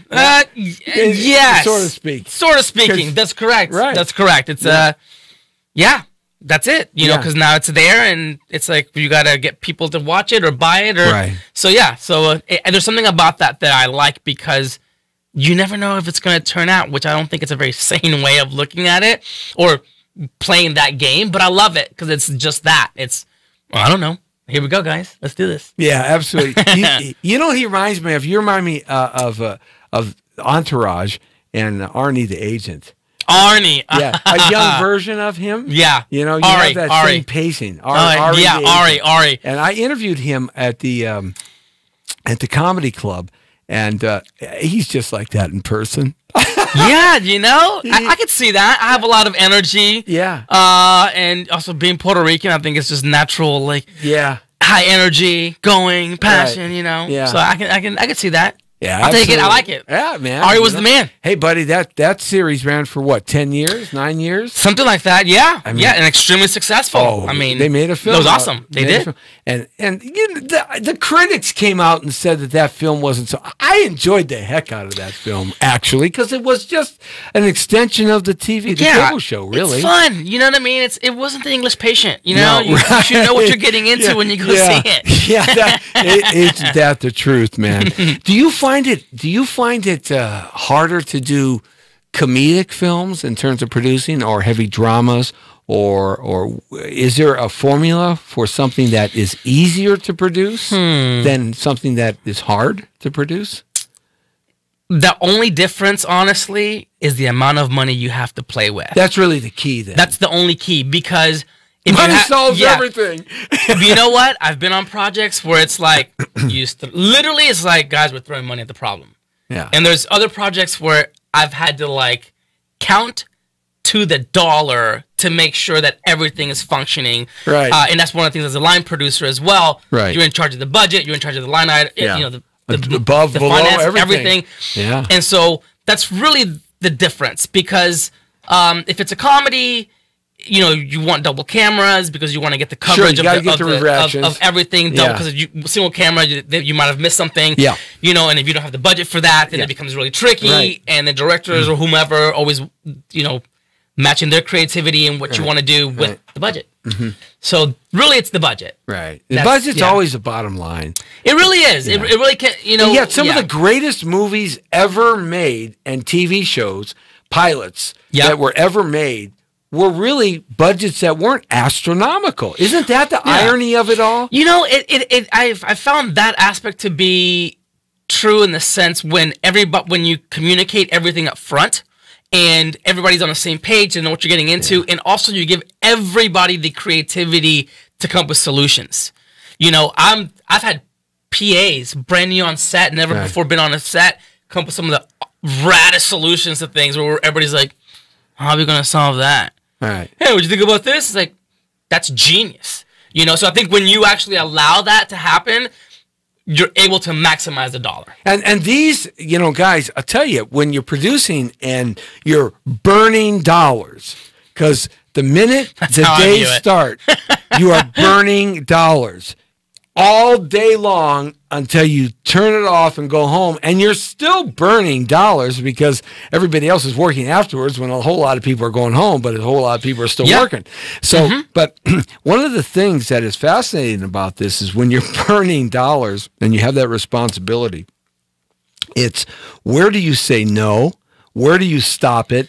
Because these problems, they don't happen and manifest 2 or 3 or 4 days down the road. They happen right now. Yeah. Right now. Yes. Right now. Something happened and you have to, and you're burning dollars and you only have so many dollars to burn that day. So what do? I'm going to tell you my little secret to that. So I used to be a lifeguard in a public pool in Texas, in Dallas. Yeah. And also worked at a preschool when I we first got to moved talk about the to, public pool lifeguard stuff. Los Angeles, right? Working with kids will keep you so much on your toes, and it will create an ability internally to perceive what's going to happen, because those suckers, they're tricky and they're slippery. And so I've learned to be able to perceive, who am I working with, what's their personality, what's their attitude, what am I going to get into with this person, and weigh the pros and cons to limit those kind of things that could, you know, what's going to happen 2 weeks from now or a week from now, or day 3, hour 17. Right. You know, so that can curve it a little bit. But on top of that, I'm always very open with everybody, with the crew. So it's like, look, guys, this is the scenario. Scenario A, scenario B, scenario C, pick. Right. You know, there was one incident that happened on the film where I felt the director and the DP were kind of taking a little bit too long on certain elements that I didn't feel, I felt they already had gotten it. Right. And so I was starting to be very concerned for the crew and the guys that are there after we yell rap. Right. And so what I did was I just went to the crew and I said, hey guys, so apparently they don't want to move and they think this is going to be a golden shot. Right. So I'm going to leave it up to you guys on when you guys want to go home. So I let the director, I said, guys, the team is going to determine when they actually are going to ready to wrap, and they'll just walk away. And something about that, which I don't think was going to really happen, but they move their butts really fast. Right. So I think it's that. I think it's always communication. Yeah, well, I mean, if there's no one to shoot, you can't shoot anything. Yeah. So I like to... I'll tell you what, whenever that happens, if that ever happens and they actually take you up on it and you need someone to shoot, just give me a call on the cell phone. I'll show up and I'll show up in a crazy costume and you guys can shoot. We'll do it 100%. All right. You know, but I honestly, look, I did that once because I felt like, you know, you have to understand and respect every team member, every crew Right. member, everybody on set. And when I'm feeling like one department is not doing that, or there's an invalidation of some sort from other people, I'm like, you know what? That's not cool. And instead of me being the constant bad guy, I'm going to leave it up to them. You guys are a team, right? So I'm going to leave it up to you guys on how you guys are going to handle it. Yeah. Now, granted, I've already kind of preset the game table. Figured it out, You know, sure. but so, what are you going to do? You just, it is a team of, it's like a basketball team or a football team. 100%. Or a baseball team. 100%. Essentially, it's almost like it's more like a baseball team when you're working on a set. And that is, baseball players are on a team. They're all spread out all over the field. They're part of a team. It's a team effort, but yet at the moment when they are in the spotlight, it is an individual effort that adds to the effort of the team. So if you screw it up, you're out there in center field by yourself, and there ain't 100%. nobody out around. And that's sort of 100%. what a film set is a lot about. It's just that. It's exactly that. And growing up playing baseball and sports, that's always how I viewed it, because it's like we're a team, and if someone fails or something happens, we're only as good as our weakest link, literally. So it's always nice when you get the right group of people and they just don't allow that, which is great. It's real cool that a lot of younger guys, younger cats like you, are coming into the business with a whole different understanding. During my timeline, you had this transition taking place from the older system, and the guys that were still around in the directorial positions and the cinematographers and the producers, some of those cats went all the way still back to the studio system. Yeah. Now, I mean, they were in their 60s and 70s when I was in my 20s, and they still kind of ran with the old mentality. Sort of like the record company business when Steve Jobs went to them with the little iTunes thing, right? Right, and they all right, the denied very him. first one. The very first one. Everyone denied him and said, oh, that'll never work. And look what happened. He effectively put all the record companies out of business. Yeah. in Wow. a And short I period. remember that. Yeah. I remember Remember I was that? actually very young, but I remember when that came out and that whole process. They were like, And what is these this were thing? all the old cats saying, no, it's not going to work. We control the distribution. We control and he said, it's going to change. And he finally just did it himself. Yeah. And then got a library, negotiated a library from some record source, and that was it. And so that's what's happening now in the industry. The older generation is gone. They're 80, 90. I mean, I just ran into Maureen O'Brien. I mean, she is, 98 years old last night. Okay? Oh, wow. Margaret O'Brien. Margaret, first Child Academy Award winner. And she'd been around for 85 years in the business. That's that fantastic. generation is gone. But it's you guys who are blazing the trail with the new technology, which you have a whole different a whole different understanding. Do you find yourself clashing at all with the way things were done, or are you the kind of person who likes to be blazing new trails, man? That's funny. I think a combination. I like the blazing of the new trail because that's just what's happening. The new trail is being built and blazed upon right now by everybody now, as we speak. But then also, understanding and knowing the origins of everything to keep the integrity of it all. Yeah. So I like to know where where I came from and what was before me to know what the rules are moving forward and what I can break. Right. So what brought you to Hollywood, man? I mean, what was the thing that got you here? Man, was there one show? Was there one thing? I mean, how did you get here? Well, I'll tell you, how I got here was, making the beginning really fast. I was in Texas, wanted to play baseball. My whole dream was to play baseball. Right on, man. And second base? Actually, it was shortstop in right field. Okay. So that means you have a hell of an arm. Yeah, I had an arm. Right, I had an arm. That's the longest throw on the ball, Diamond. That is man. Right field. Right field? Yeah, because you got to go from the right field corner to third base. Yeah. So that's right. That's right. Didn't make the baseball team in Texas and Dallas, which I was a little bit kind of like, what? Yeah. But then I had to take a substitute class or something in the morning. Right. Theater, I was like, this is a piece of cake. There's nothing happening, no homework. And fell in love with it. That was 16. When I was 16, took classes, went to performing arts school for it, etc. Wow. A friend of mine called me and was like, hey, man, I'm moving to LA. Let me, wish you the best Yeah, in goodbye. life. See you later. Right? And I was like, I'm gonna hitch a ride with you. And so I just got in the car, hitched a ride with him, and here I am. And then he moved back to Dallas 3 months later. Isn't that always the story, though? I guess It so. really And I is. was alone, for 3 months in, and I just made it work. Yeah. Just made it work. Yeah. So Yeah. you just knew it was the right thing to do. Yeah. Yeah. I loved what I did. You took a road trip, baby. Yeah, and the road trip out of Texas. Well, that's a long road trip. Oh man, look at with the groups I used to manage and the recording business and the record business. When we would land in El Paso and or in Texas and drive across to El Paso. And then drive into Mexico, and then drive back into El Paso, and then take that, all the way down to Brownsville, Texas. Oh, because we Brownsville. didn't have a plane, and we had to make it there. I was the one that was stuck driving. Texas, you think the drive in California through the California desert to Nevada or Las Vegas or Arizona, Mesquite or anywhere, or Tucson? No, man. No. You have no concept of driving on the roads in Texas. North Texas. Oh. North Texas. North Texas can make you feel like you're possibly going insane. Oh. Like it almost feels like its own version of a Groundhog Day meets the Twilight Zone. It's highway to hell, man. It really is. It just never stops. It never stops. It does not. But I will say, I'm a Texas boy. I grew up in Texas, from Puerto Rico, and I'm a Longhorns fan, so I love my Texas all day, every day. I love the Texas Dallas Cowboy cheerleaders. Yeah. Of course. Of course you would. Yeah. Lee Michaels is over going, hamba, hamba.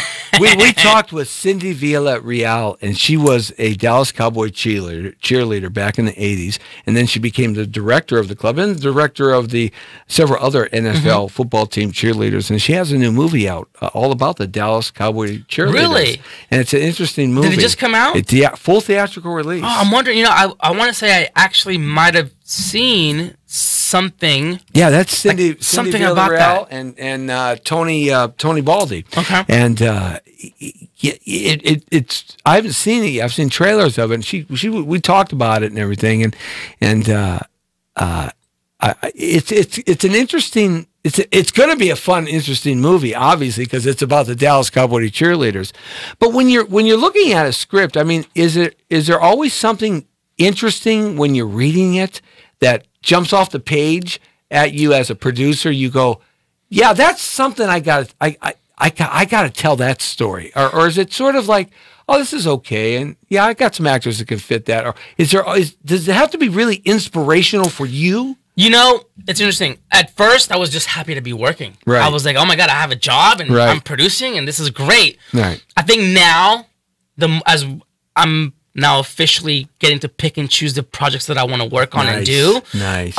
It's more of like, what do I want to tell? And so as I'm working with other filmmakers, I'm noticing like, okay, I'm learning what's my niche. Where do I belong? What stories do I want to tell? And so there is that. There is that thing like, I want to tell that story, or I want to do that thing because it's going to hopefully create the effect that I'm getting from just reading it. Right. Yeah. You like sci-fi, real life, action, drama, comedy? What is your flavor? I'm a sucker for. I hate to say it, but I love all of it. Yeah. Because if I think about it, it's like I am a sucker for some action. Like right now I'm in the middle of watching The Equalizer 2 with Denzel Washington. Oh man, which is awesome. Denzel is one of my. He is so friggin' He's good. fantastic. I think he's the actor of this generation. I really believe that he is the actor of this. Every 10, 15 years, there's one male lead that just dominates, and I think that's the person. I mean, look, his body of work and everything is fantastic. Yeah. So I can go from that to another film, like one of my favorite films of all time is Amelie. Oh, great! Movie. So it's the difference, and it's just so different. It depends. As long as it has a great story and the characters, and you're kind of in it, I just love it. So to answer your question, it doesn't really matter. No, it doesn't. Yeah, because I think, it doesn't matter. I remember watching, what was it, Avatar for the first time, and I literally left the theater thinking my brain just exploded. Yeah, and that's crazy, man. He's like doing 3 avatars at once now. Yeah. I mean, is that crazy or what? That's James Cameron. I mean, dude, Titanic, avatars. I mean, what this guy, man, you talk about muscling up. He's the man. Let's talk about the Deceived trailer that we're about to see. Lee, we're going to take a look at that in a second. So tell me a little bit set this up a little bit and tell me kind of what this is about.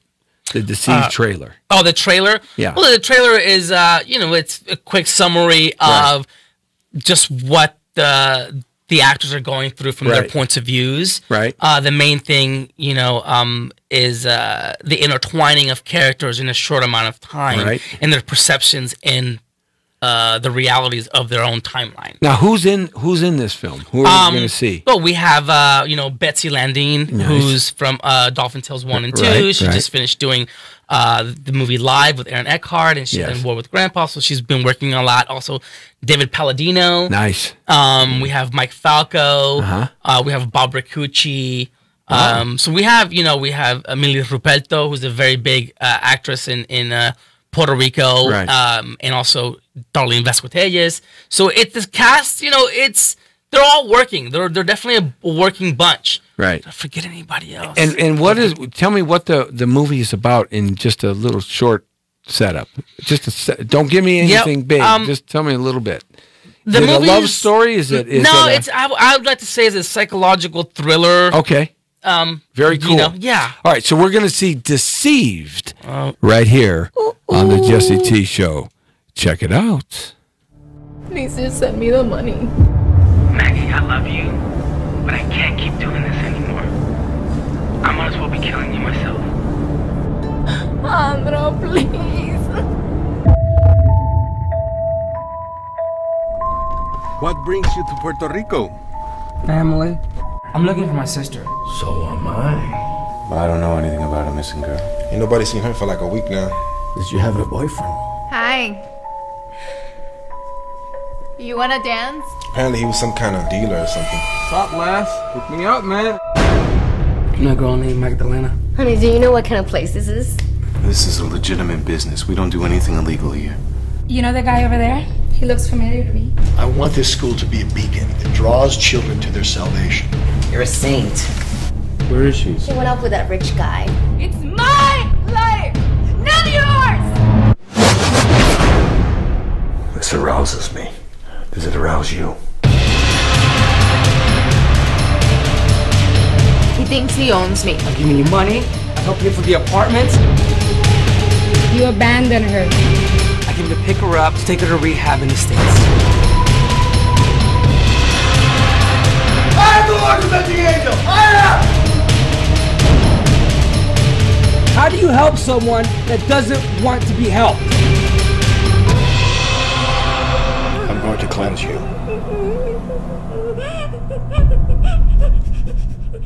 Okay. Very cool, man. Very cool. That is those types of films like this, Deceived, these are so popular today, They are. It's interesting watching it. This is that moment where you ask me how do I feel about it. He actually wants to go outside and start pacing. I'm just looking at it going, he's sweating up a storm. Hey, we need some towels in I was like, didn't see that one coming, guys. I should have gotten prepped. Makeup! Yeah. Wow. Well, you know what? Oh, man. It was a huge learning experience, and the people that I had a chance to work with, they were great. Yeah, he's in here. He's going, wow, huh. We should have left the mic open because his comments were all guttural. That's true. I'm not gonna lie. I cringe. The only time that I can actually watch it. That was really good. Thank you. I think when I'm in the editing room watching the film, and that's the one area in time that I can watch it 1,000 times, and I'm totally fine with it. Yeah. Once we put all the credits and it's a picture lock on it. Yes. I actually don't watch it again. So you never watch any of the earlier stuff that you've done? Like your earlier IMDb stuff that you have on there, you never really watched? Not anymore. A lot of guys are like you. Yeah, they don't. Not anymore. No. you live with it. It's your child. You know what I mean? I think you just kind of.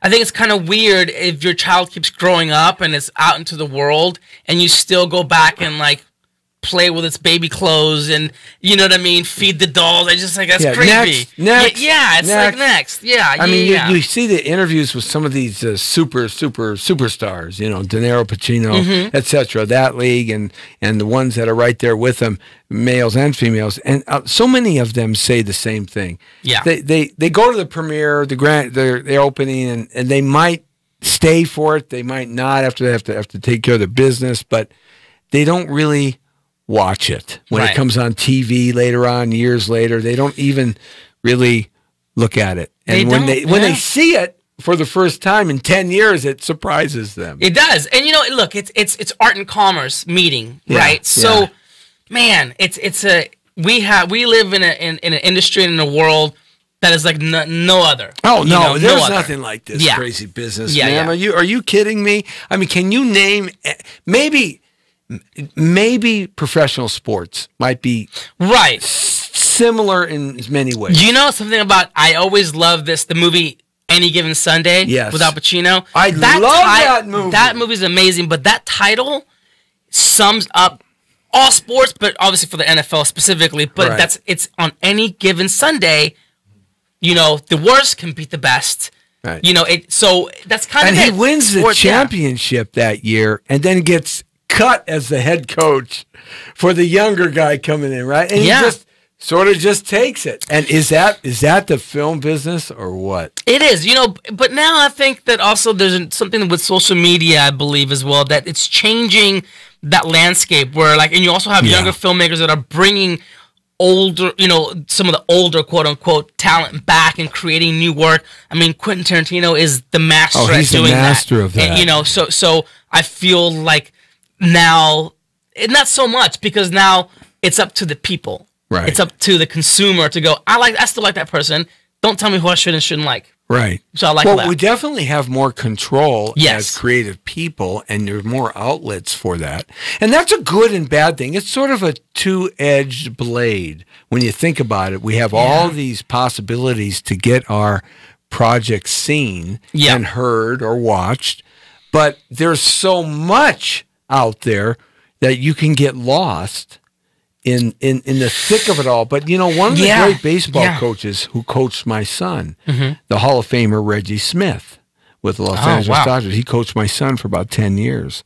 And my son's a professional athlete, my daughter is too. But one of the things that he says, and he says this to all his young players, to everybody, he says, don't worry about your talent. If you've got talent, they will find you anywhere on the planet Earth. The baseball scouts will find talent. You know, is it kind of like that? I'm going to tell you this because it's a combination of talent and also not being afraid of letting your work be known. Yeah. The good, the bad, and the ugly, and letting people know that you are doing it. Right. Because for a long time I thought, you know what, I'm going to let my talent or skills or my hard work speak for itself. And I actually had a close friend say, you kind of let people know that this is what you're doing. Because you think that people are watching or no, but people are busy. Life is very busy. Right. So I think it was adding that element of like, by the way, this is what I'm up to and this is what I'm doing. Yeah. That's the hardest thing for a lot of folks. Oh, God, you know, because it's like... No, it's not hard for me, Jesse T, to talk about myself because nobody else talks about me, you know? So I'm talking about myself. I need more of that. I need more of Jesse T. I need some more of that. You got to come to the Jesse T school of learning how to talk about yourself. and at the outcome... say absolutely nothing important. You know, but who really is saying anything important? But it sounds like it. You know, and that's all that matters. And we have a hell of a time getting there. Yes, we do. And now the dancer girls come in. Right.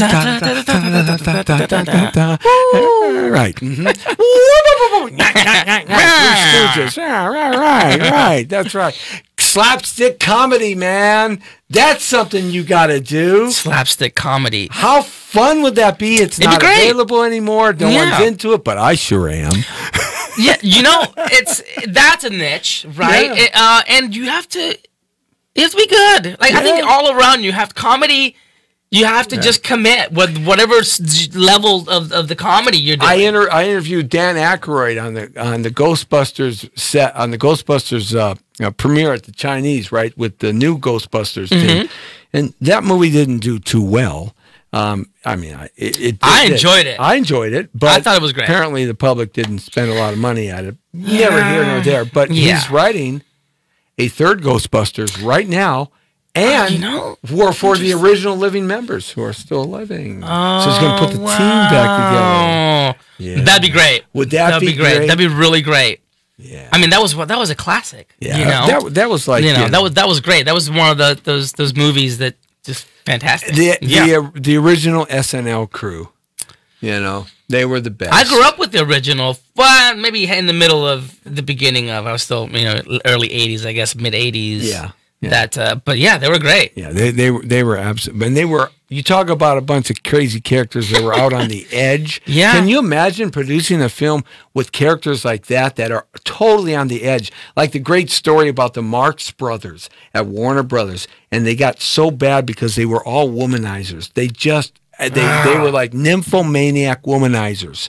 And after every scene, they had to lock them in a cage. So they brought in animal cages and locked the Marx Brothers in a cage after every scene on the Warner Brothers lot so they could find them for the next scene. Otherwise, they would split the studio and go looking for girls. That's how infamous they were. Well, luckily, I don't have to deal with that. Luckily, I'm in the time and age where I don't have to deal with that. Yeah. And, which is great because people now self-police themselves. Which is awesome. Yeah, absolutely. What is the most outrageous thing that's ever happened to you in the making of a film, either on set or on location? And I think probably locations would be the most outrageous things because you have no control over what's happening. Well, the most outrageous thing, crazy, outrageous, Undeceived. Fun. I had the most outrageous thing What that happened? I had never experienced ever. What? And I do not recommend it to any filmmaker, not even any young filmmaker or new filmmaker.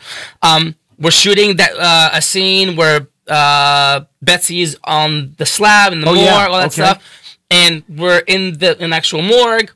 We're set up, blah, blah, blah, and I just see the DP come around the corner, and he's literally like kind of white and green, a little pale. I'm like, and he just talked very slow, like, Xavier, I need you should come over here.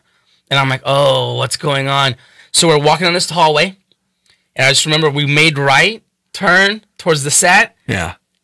And the entire hallway, right, which was like, I probably blacked out, had open caskets with actual cadavers in it. What? Open and wait, because it was an actual morgue. We were using it, so it was like, it was like this total like. I remember just my body going cold and freezing. Oh, man. And so that's probably one of the craziest things that I believe I experienced ever on a set. And that, God. Thank God I wasn't on that set with you because I would have hid under the caskets and played different voices on everybody walking down the hall. Listen, you know how to make a bad situation even worse. I do. I'm really good at that. For God's sake. No, it was, let's just say that, the ride home from that day was a very quiet one. Sure. That van was a very quiet van. I was talking to somebody the other day, and they were telling me that they were shooting at the Roosevelt Hotel. The Hollywood Lower Hotel, one of the oldest ones, where all the movie stars stayed at the time, and a lot of the executives had their suites there. That's where it was like a hotel of ill repute. I mean, everybody was cheating on everybody during the 30s and the 20s and the 30s and the 40s. I mean, that was like the place, and several people. Infamous stars had died in there from heart attacks and whatnot or whatever, and they were shooting up in what was the old penthouse up on top. They were shooting a scene for a film, and they were having paranormal activity during the shooting. They were catching things on the camera. So that's the cinematographer was saying, "Whoa, wait," and then when they play it back, the scene. Because you don't have to wait for dailies anymore. You can just rewind and go backward. They would see these go by, and they had challenges the whole night, all night with that. Yeah. I only encountered Would that once. be like a freaky thing? Yeah, I encountered that once in New Orleans. Actually, Did you really? We were doing a film, The Culling, actually, and what was it? It's called The Culling. The Culling? Yeah, I think I saw. Wasn't that a big? That was a huge film. That was it was a huge, I'd say medium. I mean, it had full film. theatrical release though. I believe it might have had some theatrical release. Yeah, Again, that was one that I just didn't really see. Right. But we shot in the same house that they shot The Skeleton Key with Kate Hudson. Oh boy. And there was an incident where everybody's set up for a scene. They would break for lunch. Everybody's downstairs. I come in and I'm looking for someone, and I'm just hearing some things upstairs. I'm like, whatever. I come back and the camera crew is like yelling and pissed off, and they're like, "Who came in here? Who rearranged this? Why is everything a mess?" And we're like, "No one's been up there." So the entire set was like dismantled and moved around, and there was a piece of camera equipment that no one could find. It just disappeared. And it was then found in like the closet, like on the floor, like in like the oddest location. Nobody put it there. No, but everybody would have put it I was there. the only person. Actually, I came in and I was looking for people, and everybody was outside, breaking for lunch. Yeah. And you know how lunch is. Once you break for lunch, there's no one not gonna be at the table. So yeah, that was my experience with that. I just want you to know I happened to be there that night. Was that you? Yeah, I was playing games. I don't appreciate that. That was so not cool. I know. Yeah. Well, that was actually speaking of another awkward moment on set. Man, he went producer on me. Did you see that? Yeah, I did. He went like total authoritarian producer on me. I think God, I had a little bit of PTSD on that. Man. I had a little bit of flashback. I was like, oh my god. Yeah, it was a little. That was crazy. That was an interesting set because there was also a lot of high grass outside, and so the crew was missing like C-stands and stuff throughout. And so we were shooting nights. So then we had people with actual shotguns walking around with them because we're by the bayou. So alligators 100%. And once in a while you'd hear a shotgun go off, and you're like, I'm gonna go back to the French Quarters. I'll see you guys later. This is bananas. Why are you out there? You shouldn't be out there. Of course, the producer's yelling, you shouldn't be out there. Yes. So. And you're standing there at the end of the set yelling, and everybody's watching you yell to somebody that's not there, right? So 100%. 100%. That's so funny. But that's true. The weird things like that do happen. And like she was telling me, this paranormal activity. And, I have talked to people over the years because, I've been doing this since Moses was alive. And the Dead Sea was still flowing water. That's a very long time, pal. Yeah, that's right. And, Lee was with me all the way. See? Yeah. He's like, there you go. Thank you. I was like, don't throw me underneath the bus. I just happen to keep the young looks, Mm-hmm. There you go. I'm really a vampire. That's right. How did you know? God, I was digging the cadaver scene, dude. Come on, man. I can tell you lit up when I brought it up. But so that was it. I lit up and had to heal the teeth back in. Stay in there. Darn it, stay in there. But other people have said that they have had, or through the years, weird paranormal activity. That's about all they can attribute it to, is this weird energy, paranormal stuff. When you see it on the camera, when the camera guy, the cinematographer actually sees it, it's like, oh, that's weird. Well, because the thing is, it's like there's something on the camera where you all were. So it's like you're all looking at the scene. It's like there was something in here with us. Right. So that's the creepy part. There's something here with us that we can't see, but the camera picked up. Oh, that is so creepy, man. And it's like, and please don't come home with me. Come home with him. Go home with him. Go home with George. He has a great house. And a big one, too. You can haunt the hell out of that house. Not mine. Thank you very much. I got to get some sleep. Ain't that the truth, man? Oh, yeah. It's a crazy business. It really is. And it's a kind of business that you can have just so many stories and so many memories and so many wonderful fun times. And even the difficult times are actually are fun because it's all part of the business. And as you go on in time with it and you become better at what you do and more sophisticated and bigger budgets and more accountability and more responsibility and all of that, you really, really treasure these times of your career. The first 10 or 15 years, you start treasuring that time, because as time goes on, it becomes even more serious, I think. You know, one thing that I've actually learned too is because of the experience and how I'm coming into the business and the people that I've surrounded myself with, I refuse to let that aspect go. Yeah. You have to have fun. And actually, all of my mentors and people at the top that I respect, that's the motto. That's how it needs to be. Like, we're in the film TV industry, for crying out loud. Like, we're not in a school, you know, getting paid crappy money and molding, trying to mold the kids of tomorrow. You're not policemen on the street, or policemen or firefighters that are saving their, risking their lives for us. You know, and also policemen and women. You know, which, by the way, at any moment you have people now. These shootings at schools and things. What's going on with that? I don't know, but you know, so to that I say, do not come with a bad attitude on a film set or a set. Like, dude, like, turn your TV on. Right. Like, we have it pretty cushy.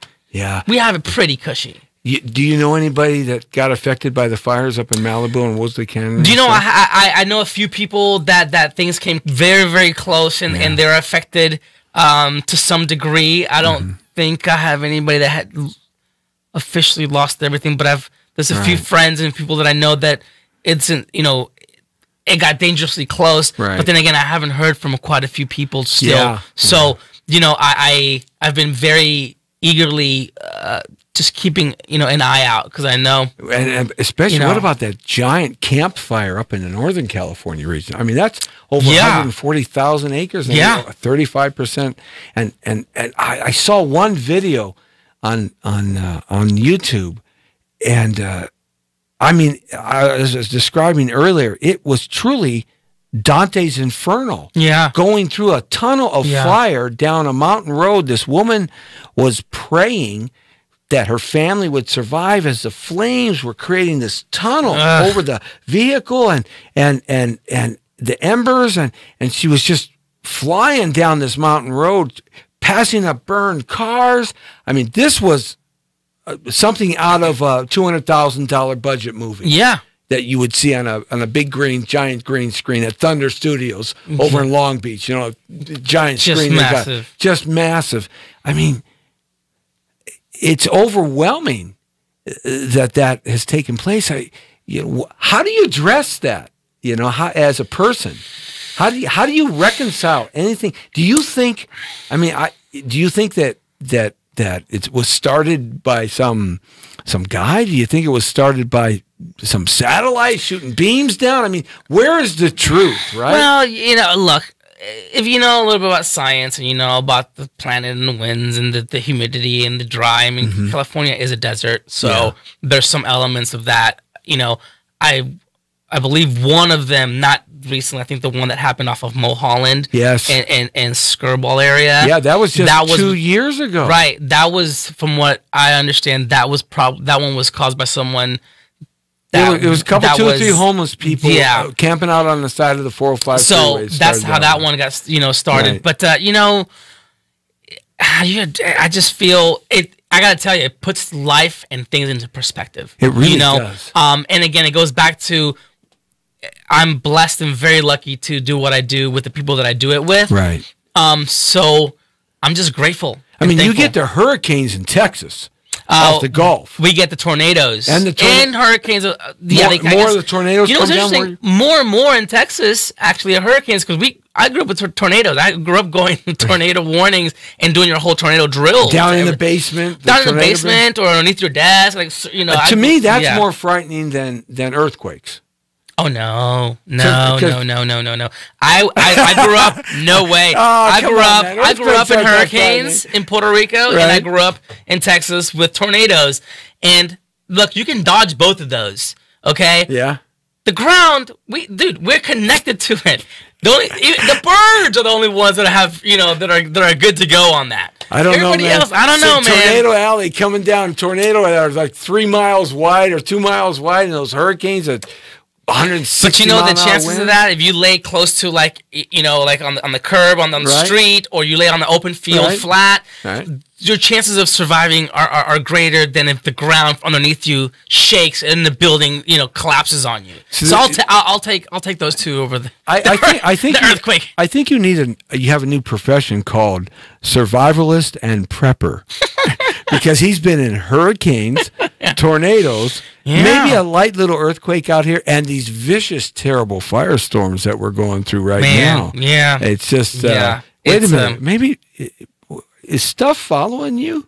Wait, this paranormal actor. Wait a second. I think I hit on something here. That's I don't know. Please allow me to introduce myself. Wow. Absolutely, my friend. So how do folks get in touch with you? How do they contact you, become a fan, watch the stuff that you're doing, and kind of keep track of what's happening in your career? You know what? The almighty IMDb.com. Right. And then IG is Xavier Crespo. The Peanut Gallery Group, which is my production company. Right. And the same thing with Facebook. Right. So, Absolutely. Yeah. And raising money is like the most important thing for independent production companies. Yeah. Raising money. Yeah, raising money. Yeah, raising money. So But, anybody yeah. that won the California lottery or any lottery, would you donate money to this man's company? And Please. he'll make you a deal that you can't Make it out, refuse. saying let's talk in private, eh? But whoever won the $1 billion jackpot. Is that like sick or what? $900 million out the door. One person in South Carolina. One person. God has laid the grace and the golden glove upon your existence. Oh my Lord, help me. Yeah. About the only thing I've ever won in my life is $1 billion no's. But listen, that's just as good, just on the other side of the spectrum. Oh, gee, thanks for your positive outlook. And You gotta look at it positive. Oh, yeah, right, sure. A rose is a rose, by any other name is still a rose, right? Yes, but I got a thorn in my finger that's like 3 inches long, and I'm bleeding to death. But it's still just a smelly, pretty rose. But it still smells good. That's what I told her last night. Yeah,